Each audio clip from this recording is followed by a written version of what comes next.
Hello, my name is Katie, and today I will be presenting Stay Positive, Non-Negative Image Synthesis for Augmented Reality. Our problem focuses on the scope of image generation for augmented reality. Famous examples include Google Glasses and Magic Leap. In this setting, the final image a user sees is formed by combining light from the real world with light generated from a projector. Hence, we are solving the problem of non-negative image synthesis. Under this setting, our major challenge is that we cannot add light to darken the image. Intuitively, one cannot add black frame glasses onto Brad Pitt's face, since doing so would require us to add negative light to the area, which is not physically possible.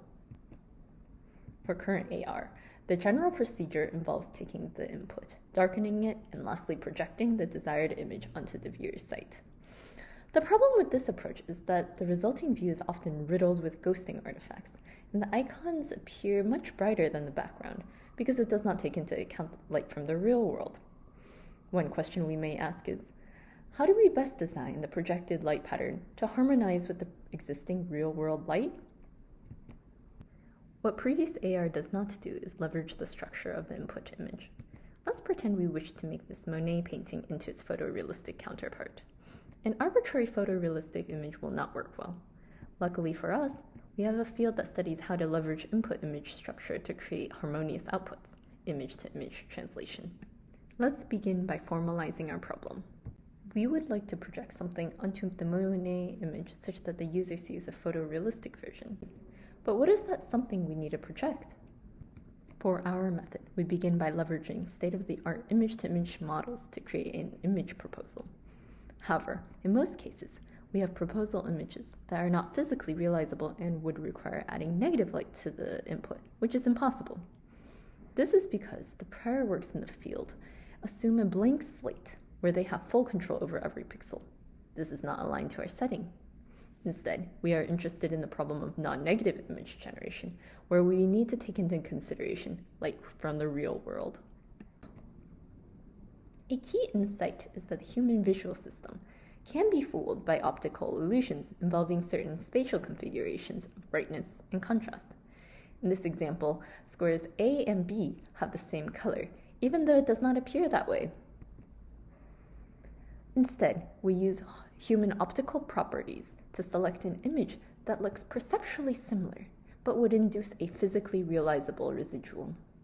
Our method, Stay Positive, takes a proposal image and applies a loss that enforces the feasibility constraint while keeping it perceptually similar. In order to best preserve our image semantics, we tune the brightness and contrast of our proposal image. This gives us the advantage of preserving the semantics and only varying very few parameters.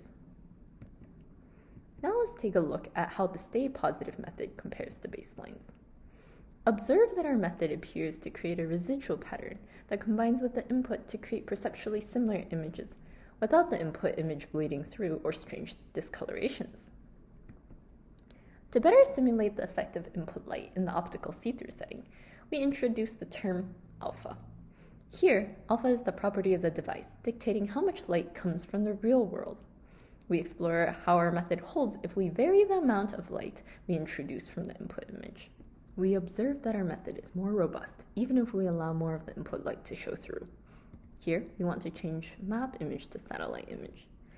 You see that the baseline quickly gets overwhelmed by the brighter map image, and the ghosting artifact dominates. Our method can better handle the ghosting artifacts at all brightness levels, but the highest ones fail due to looking overexposed. Our method is also able to ignore non-salient details. Here, we are trying to change a night image into a day image.